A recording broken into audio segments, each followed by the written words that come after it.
iPECS 1 for iOS mobile, profile and status setting.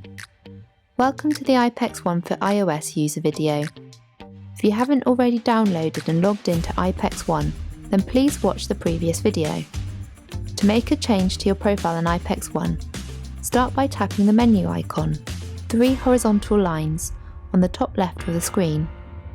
Here you can make changes to your profile. If you tap on the My Information option, you can see your phone number, your extension number and the email address associated with the account. You can also change your display name and the department you work in as well. To make a change to your profile, you can tap the Edit button on the top right of the screen. Here you can add a status message, enter your job title, or you can make a change to your profile picture by tapping the Picture button and either taking a new picture or choosing a picture from your photos.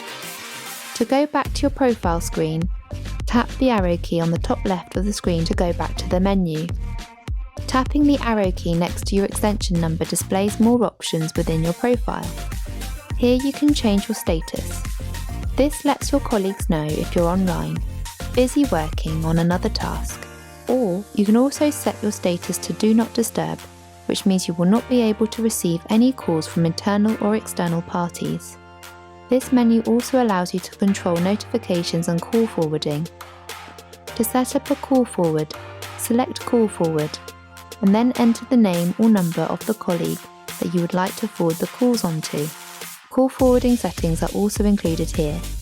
You can decide if you would like all calls to be forwarded, calls to be forwarded when you are busy, or calls to be forwarded after a certain amount of time. This menu also gives you the option to reject anonymous calls from unknown numbers automatically. Lastly, at the bottom of the settings, you can access the main settings for your application.